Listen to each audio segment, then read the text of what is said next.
प्यारे बच्चों, जय हिंद।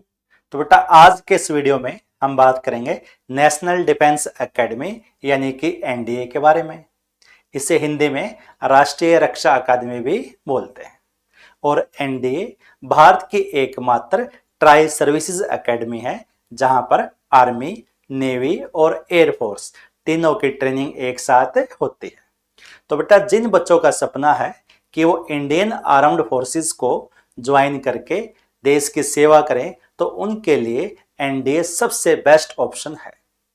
कोई भी बच्चा क्लास 12 के बाद एनडीए को ज्वाइन करके और ए ग्रेड ऑफिसर बनकर देश की सेवा करने का जो अपना सपना है उसको साकार कर सकता है। और आज इस वीडियो में हम एनडीए के बारे में कंप्लीट जानकारी प्राप्त करेंगे कि कैसे कोई बच्चा एनडीए को ज्वाइन कर सकता है, क्या एनडीए के लिए सिलेबस होता है, क्या टेस्ट का पैटर्न होता है, क्या एलिजिबिलिटी क्राइटेरिया होता है और क्या एसएसबी का आपका प्रोसेस होता है। तो सबसे पहले हम बात करते हैं कि जो एनडीए के लिए टेस्ट होता है इसे कंडक्ट कौन करवाता है। तो एनडीए के लिए जो टेस्ट होता है बेटा उसे कंडक्ट करवाती है यूपीएससी यानी कि यूनियन पब्लिक सर्विस कमीशन। और इसके पीछे पर्पज क्या होता है, इसका उद्देश्य क्या होता है? Recruitment of officer for army, navy and air force. तो जो इंडियन आर्म्ड फोर्सेस हैं, आर्मी, नेवी और एयरफोर्स, उसके लिए जो ऑफिसर का चयन करना इस टेस्ट का क्या होता है, आपका मोटिव होता है। अब हम बात करते हैं टोटल नंबर ऑफ वैकेंसीज के बारे में। जो टोटल नंबर ऑफ वैकेंसीज हैं बेटा हर बार अप्रोक्सीमेट आपकी 400 के आसपास होते हैं, यानी कि हर बार 400 बच्चे आपके एनडीए को ज्वाइन करते हैं। तो अगर हम बात करें 2025 की एनडीए की नोटिफिकेशन के अनुसार, तो वहां पर जो वैकेंसीज अवेलेबल हैं वो क्या है बेटा, आर्मी के अंदर आपकी 208 है जहां पर 10 फॉर फीमेल्स हैं। ऐसे ही नेवी के अंदर आपकी 42 हैं और 6 फॉर आपकी फीमेल्स हैं। और एयरफोर्स के अंदर क्या बेटा आपका 120 है और 6 फॉर फीमेल हैं। एंड नेवल एकेडमी के अंदर आपकी 36 है जहां पर 5 फॉर क्या आपकी फीमेल्स है। यानी कि जो टोटल नंबर ऑफ वैकेंसीज हैं वो आपकी क्या है बेटा, आपकी 406। और हर बार ये जो आपका डाटा है 400 के आसपास होता है। अब हम बात करते हैं टेस्ट की फ्रीक्वेंसी और मोड के बारे में। फ्रीक्वेंसी का मतलब है कि ये जो टेस्ट होता है ये साल में कितनी बार होता है। तो यूपीएससी एनडीए के लिए जो टेस्ट कंडक्ट करवाती है वो साल में 2 बार करवाती है, एनडीए 1 और एनडीए 2। और जो एनडीए 1 के लिए नोटिफिकेशन आपके जारी होती है वो दिसंबर और जो जनवरी का महीना है वहां पर निकलती है। और एनडीए 1 के लिए जो आपका एग्जाम होता है वो अप्रैल के अंदर बेटा होता है। वहीं एनडीए 2 के लिए जो नोटिफिकेशन आपके रिलीज होती है वो आपकी मई और जून के मंथ में होती है। और इसके लिए जो आपका एग्जाम है आपके सितंबर के अंदर होता है। तो इस प्रकार से एनडीए 1 के अंदर भी हमारे पास अप्रोक्सीमेटली 400 वैकेंसीज होती हैं और एनडीए 2 के अंदर भी जो अप्रोक्सीमेटली आपके पास 400 वैकेंसीज होती हैं। अब अगर हम बात करें इसके मोड के बारे में, तो एनडीए के लिए जो टेस्ट होता है वो आपका ऑफलाइन होता है, यानी कि पेन पेपर मोड के अंदर होता है। अब हम बात करते हैं एप्लीकेशन प्रोसेस के बारे में, यानी कि एनडीए के लिए जो हम फॉर्म अप्लाई करते हैं वो कैसे होता है। तो एनडीए के लिए बेटा जो फॉर्म फिल किया जाता है वो आपका ऑनलाइन होता है यूपीएससी की वेबसाइट के ऊपर। और अगर बात करें इस टेस्ट के लिए हम फीस के बारे में, तो इसके लिए जो फी है बेटा वो आपकी 100 रुपीज है। परंतु एससी, एसटी और जो फीमेल्स कैंडिडेट होते हैं उनके लिए ये जो फीस क्या होती है, आपकी फ्री होती है। उनके लिए इस टेस्ट का कोई चार्ज नहीं होता। अब हम बात करते हैं कि एनडीए के लिए आपका एलिजिबिलिटी क्राइटेरिया क्या होता है, यानी कि कौन से बच्चे इस टेस्ट के लिए पात्र होते हैं। तो सबसे पहले वह बच्चा भारत का नागरिक होना चाहिए, यानी कि उसकी जो नेशनलिटी है वो इंडियन होनी चाहिए। सेकंड, अगर हम बात करें एज लिमिट के बारे में, तो जिस समय बच्चा एनडीए को ज्वाइन करता है उस समय बच्चे की जो एज है वो 16.5 से 19.5 साल के बीच में होनी चाहिए। परंतु हमें यहाँ पर यह ध्यान रखना है कि जिस समय यूपीएससी एनडीए के लिए नोटिफिकेशन रिलीज करता है उस समय जो बच्चे की जो एज है वो 15.5 से 18.5 साल के बीच में होनी चाहिए। यानी कि जिस समय नोटिफिकेशन रिलीज होती है और उसके बाद क्या होता है, आपका टेस्ट होता है, उसके बाद आपका इंटरव्यू प्रोसेस होता है यानी एसएसबी होता है, और इस पूरे प्रोसेस के दौरान आपका लगभग 1 साल का जो समय है वो लग जाता है। इसलिए जो एज है आपके नोटिफिकेशन के अंदर मेंशन होती है, ये वो एज होती है जब बच्चा एनडीए को ज्वाइन करता है, यानी सभी स्टेप को क्लियर करने के बाद जब एनडीए को ज्वाइन करता है तो ये वो एज होती है। इसलिए बेटा जिस समय फॉर्म फिल किए जाते हैं, जिस समय नोटिफिकेशन रिलीज होती है, उस समय बच्चे की एज है आपकी 15.5 से 18.5 साल के बीच में होनी चाहिए। अब बात करते हैं इसके लिए कौन कौन पात्र होते हैं। तो इसके लिए चाहे आपका मेल है चाहे आपका फीमेल है, तो दोनों एनडीए के लिए बेटा क्या आपके एलिजिबल हैं। और अगर बात करें मैरिटल स्टेटस के बारे में, तो अनमैरिड मेल और फीमेल ही आपके एनडीए के लिए आपके एलिजिबल होते हैं। अब हम बात करते हैं एजुकेशनल क्वालिफिकेशन के बारे में। For army wings of national defence academy 12th class pass from any stream, यानी कि एनडीए की जो आर्मी विंग्स है उसके लिए कोई भी बच्चा जो 12th क्लास पास है वो अप्लाई कर सकता है, चाहे उस बच्चे के पास 12th क्लास के अंदर आर्ट स्ट्रीम रही है, चाहे कॉमर्स स्ट्रीम रही है, चाहे आपकी साइंस स्ट्रीम रही है, चाहे सब्जेक्ट मैथमेटिक्स रहा है, चाहे आपका बायोलॉजी सब्जेक्ट रहा है, तो सभी बच्चे जो एनडीए की आर्मी विंग्स है उसके लिए आपके एप्लीकेबल होते हैं। अगर हम बात करें बेटा एयरफोर्स और नेवल विंग्स यानी नेवी के लिए, तो वहां पर वही बच्चे अप्लाई कर सकते हैं जिन बच्चों के पास बेटा 12th क्लास के अंदर फिजिक्स, केमिस्ट्री और मैथमेटिक्स सब्जेक्ट रहे हैं, यानी कि जिन बच्चों ने अपनी जो 12th क्लास है वो नॉन मेडिकल स्ट्रीम से पास की है, वही आपके एलिजिबल होते हैं एयरफोर्स और नेवल एकेडमी के लिए। इसके साथ साथ ये बच्चे आर्मी विंग्स के लिए भी क्या होते हैं, आपके एप्लीकेबल होते हैं। अब अगर हम बात करें कि 12th क्लास के अंदर बच्चे के पास कितने परसेंटेज मार्क्स होने चाहिए, तो एनडीए के लिए कोई परसेंटेज क्राइटेरिया नहीं होता है, चाहे बच्चे के बेटा 95% मार्क्स आए हैं या फिर उसके 45% मार्क्स आए, तो दोनों ही बच्चे आपके एनडीए के लिए क्या होते हैं, आपके एलिजिबल होते हैं। एक क्वेश्चन और आता है कि क्या 12th क्लास पास बच्चा ही एनडीए के लिए अप्लाई कर सकता है? नहीं, जो 12th अपीयरिंग स्टूडेंट हैं is also eligible for this, कि जो बच्चे 12th क्लास के अंदर पढ़ रहे हैं, 12th अपीयरिंग है, वो बच्चे भी एनडीए के लिए एप्लीकेबल होते हैं। अब हम बात करते हैं स्कीम ऑफ एग्जामिनेशन के बारे में, यानी कि ये जो रिटन एग्जाम होता है इसमें कौन सा विषय हमारे से पूछा जाता है, कितने मार्क्स का होता है और कितना पेपर का आपका टाइम अलॉट होता है, तो इनके बारे में बात करते हैं। तो एनडीए के अंदर बेटा हमारे 2 पेपर होते हैं, पेपर 1 और पेपर 2। जो पेपर 1 होता है वो आपका मैथमेटिक्स का होता है, और इसके लिए जो समय होता है आपके पास वो 2.5 घंटे का बेटा आपके पास समय रहता है, 2.5 आवर का समय रहता है। इसमें हमारे 120 क्वेश्चन हमारे से पूछे जाते हैं, और जो हर क्वेश्चन आपका वो 2.5 मार्क्स का होता है। तो इस प्रकार से कुल मिला के आपका जो मैथमेटिक्स है, आपका 300 नंबर का जो मैथमेटिक्स है आपके पेपर में आता है। वही पेपर 2 जो हमारा होता है वो होता है जर्नल एबिलिटी टेस्ट के लिए, इसको हम जीएटी भी बोलते हैं। ये आपका पेपर 2 होता है, और इस टेस्ट का जो ड्यूरेशन होता है बेटा वो भी आपका सेम होता है 2.5 आवर, और इस टेस्ट के अंदर हमारे से 150 क्वेश्चन पूछे जाते हैं, जहां पर हर क्वेश्चन आपके पास 4 मार्क्स का होता है। तो इस प्रकार से कुल मिला के 600 नंबर का बेटा आपका जो जीएटी का जो टेस्ट है ये आपका होता है। तो रिटन आपका जो एग्जाम होता है उसके अंदर 2 पार्ट है, एक मैथमेटिक्स पेपर 1 और दूसरा जीएटी पेपर 2। तो इस प्रकार से आपका ये 900 का आपका क्या हो जाता है बेटा, आपका रिटन एग्जाम होता है। इसके बाद जो आपका एसएसबी टेस्ट है या जो आपका इंटरव्यू होता है उसके लिए भी बेटा आपके 900 मार्क्स होते हैं, 900 नंबर का क्या होता है आपका इंटरव्यू होता है, और कुल मिलाकर इस प्रकार से 900 ये और 9 ये, तो आपकी जो फाइनल मेरिट बनती है वो 1800 नंबर में से बनती है। अब हम बात करते हैं कि सब्जेक्ट वाइज मार्क्स का डिस्ट्रीब्यूशन कैसे होता है।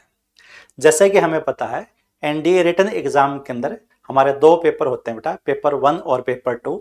पेपर 1 जो होता है आपका वो मैथमेटिक्स के लिए होता है, जहां पर 300 नंबर का जो आपका मैथ है आपसे पूछा जाता है, इसके लिए आपके 300 मार्क्स आपके अलॉट होते हैं मैथ के लिए।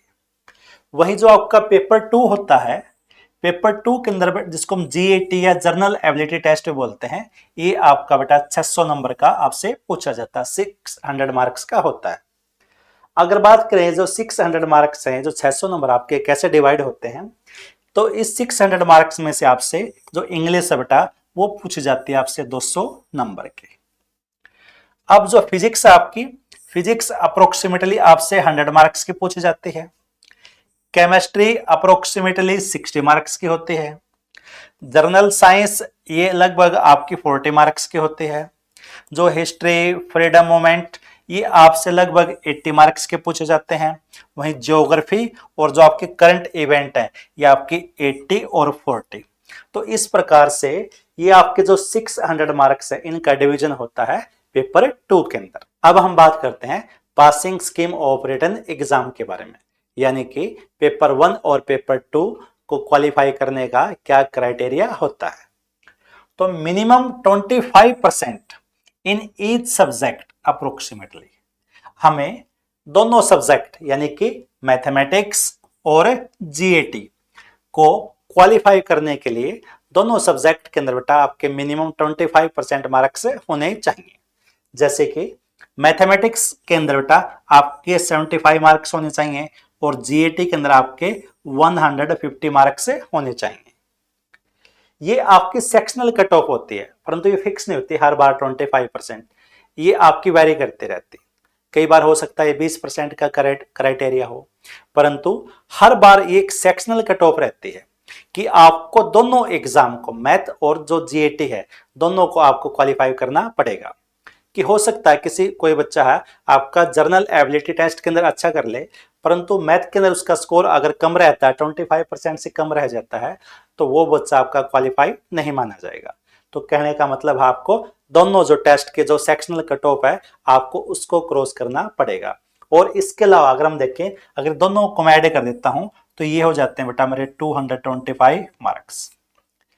तो ऐसा नहीं है कि अगर किसी बच्चे का स्कोर है 225 आ जाता है तो उसका रिटन एग्जाम क्वालिफाई हो जाता है। तो जो टोटल आपका स्कोर है दोनों को मिला के वो भी अप्रोक्सीमेटली आपका लगभग 300 के आसपास होना चाहिए ताकि हम रिटन एग्जाम को क्वालिफाई कर पाए। तो ये आपका मिनिमम पासिंग क्राइटेरिया है हर एक के सब्जेक्ट के लिए। भी हो सकता है कोई बच्चा मैथ के अंदर अच्छा करे, हो सकता है कोई आपका जीएटी के अंदर अच्छा करे, तो दोनों को मिला के उसका जो स्कोर है वो 300 के आसपास होना चाहिए रिटन एग्जाम को क्वालिफाई करने के लिए। अब हम देखते हैं कि लगभग कितने बच्चे एनडीए के लिए फॉर्म अप्लाई करते हैं। Approximately 5 to 6 lakh student fill form, कि लगभग 5 से 6 लाख बच्चे हर बार एनडीए के लिए जो फॉर्म है वो फिल करते हैं। यूपीएससी क्वालिफाई अप्रोक्सीमेटली टॉप लगभग बेटा 7.5 से 8,000 स्टूडेंट फॉर एसएसबी, कि जो यूपीएससी है इन 5 से 6 लाख बच्चों में से जो टॉप 7.5 से लगभग 8,000 जो बच्चे हैं उनको एसएसबी के लिए आगे भेजता है।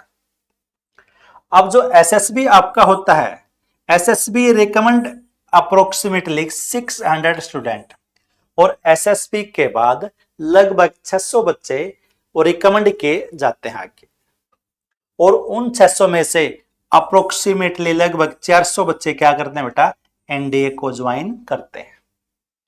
यानी कि लगभग हर बार 5 से 6 लाख बच्चे अप्लाई करते हैं, उसमें से जो टॉप लगभग 8,000 के आसपास जो बच्चे हैं वो एसएसबी के लिए क्वालिफाई होते हैं, और एसएसबी के अंदर लगभग 600 बच्चों को आगे रिकमेंड किया जाता है। अब वहां पर मेडिकल होता है इसके बाद, और उसके बाद जो फाइनली जो बच्चे हैं एनडीए को ज्वाइन करते हैं उनकी संख्या लगभग आपकी 400 के आसपास होती है। अब हम बात करते हैं एनडीए के कट ऑफ के बारे में, यानी कि एनडीए के लिए जो कट ऑफ मार्क्स आपके क्या रहते हैं। तो एनडीए की कट ऑफ को समझने के लिए हमने बेटा एनडीए 2024 पार्ट 1 और पार्ट 2 से आपका जो डाटा है वो लिया है। तो यहां से हम क्या देख पा रहे हैं कि जो minimum qualifying marks out of 900, कि जो आपका रिटन एग्जाम आपका 900 का होता है, तो वहां पर जो मिनिमम क्वालिफाइंग मार्क्स रहे हैं हम आपके वो बेटा 305, ये आपके रहे एनडीए पार्ट 2 के अंदर। जहां पर 25% की आपकी सेक्शनल कट ऑफ रही है। यानी कि मैथमेटिक्स और जो जीएटी के अंदर आपको जो मिनिमम मार्क्स चाहिए थे क्वालिफाई करने के लिए वो आपके 25% रहे हैं। अगर वहीं हम बात करें एनडीए पार्ट 1 के बारे में, तो एनडीए पार्ट की जो आपकी कट ऑफ रही है वो रही है बेटा 291 मार्क्स की, और यहां पर जो आपके सेक्शनल कट ऑफ थी वो रही है आपके 20% की। तो जिन बच्चों के लिए एनडीए पार्ट 2 में 305 स्कोर जिन बच्चों ने किया है और एनडीए पार्ट 1 के अंदर जिन बच्चों ने 291 स्कोर किया है, तो वो बच्चे आपके एसएसबी के लिए क्वालिफाई हुए हैं। अब अगर हम बात करें फाइनल स्कोर के बारे में कि फाइनल जो स्कोर रहा है एसएसबी के बाद, जो बच्चा आपका लास्ट रिकमेंडेड था, तो वहां पर आपका स्कोर रहा है एनडीए पार्ट 2 के अंदर जिस बच्चे ने स्कोर किया 673, वो बच्चा आपका फाइनली सिलेक्ट हुआ है। और एनडीए पार्ट 1 के अंदर जिस बच्चे का फाइनल स्कोर रहा है 654, तो वो बच्चा भी आपका एनडीए के लिए आपका क्वालिफाई हुआ है। अब हम बात करते हैं एसएसबी इंटरव्यू के बारे में। तो एसएसबी का मतलब होता है सर्विस सिलेक्शन बोर्ड। तो जो बच्चे बेटा रिटन एग्जाम क्वालिफाई कर लेते हैं वो सेकंड स्टेज के लिए आगे बढ़ते हैं, जहां पर उन बच्चों का एक इंटरव्यू होता है जिसको हम एसएसबी इंटरव्यू भी बोलते हैं। और ये एक 5 डे का प्रोसेस होता है, और जो डे वाइज उनके जो एक्टिविटीज हैं वो क्या क्या होती हैं वो इस प्रकार से यहाँ पर आपकी मेंशन है। तो एसएसबी इंटरव्यू के बारे में हम अलग से एक वीडियो बनाएंगे जहां पर डे वाइज एक्टिविटी को एक्सप्लेन करेंगे। अगर बात करें सिलेक्शन प्रोसेस के बारे में, तो हमने देखा बेटा सबसे पहले बच्चों का क्या होता है, आपका रिटन एग्जाम होगा जो आपका 900 मार्क्स का रहेगा। इसके बाद आपका एसएसबी इंटरव्यू होगा जो 5 डे प्रोसेस होता है, ये भी आपका 900 मार्क्स का होता है। तो जो एसएसबी बोर्ड है जिन बच्चों को रिकमेंड करता है कि वो बच्चे मेडिकल एग्जामिनेशन के लिए आगे जाते हैं, और इसके बाद आपकी जो फाइनल मेरिट लिस्ट है वो लगती है। तो जो बच्चे एनडीए के लिए एलिजिबल हो जाते हैं उनकी बेटा 3 साल की ट्रेनिंग होती है एनडीए खड़कवासला पुणे में, और ये 3 साल की ट्रेनिंग करने के बाद बच्चों की प्री कमीशन ट्रेनिंग होती है 1 साल की, और ये होती है उनके डिपार्टमेंट के अनुसार कि बच्चा इंडियन आर्मी में है या इंडियन नेवी में है या फिर एयरफोर्स में है। तो इसके अनुसार उनके जो रिस्पेक्टिव एनडीए एकेडमी है वहां पर क्या होती है 1 साल की प्री कमीशन ट्रेनिंग होती है, और इसके बाद वो बच्चा आपका एक ग्रेड ऑफिसर बनकर देश की सेवा करता है। अगर बात करें बेटा प्रमोशन और रैंक के बारे में, तो जब बच्चा एनडीए को ज्वाइन करता है, अगर वो आर्मी विंग से है तो उस बच्चे को जो रैंक मिलता है वो लेफ्टिनेंट का रैंक मिलता है। अगर बच्चा नेवी से है तो उसको सब लेफ्टिनेंट का मिलता है, और अगर बच्चा एयरफोर्स से है तो उसको फ्लाइंग ऑफिसर का रैंक मिलता है। ये जो सभी रैंक होते हैं ये इक्वल होते हैं, परंतु आर्मी, नेवी और एयरफोर्स के अंदर इन सब रैंक को अलग अलग नाम दिए गए हैं। और इसके बाद बच्चा आपका प्रमोशन के बाद इन पोस्ट तक आपका पहुंच सकता है। तो उम्मीद है आपको ये जानकारी पसंद आई होगी।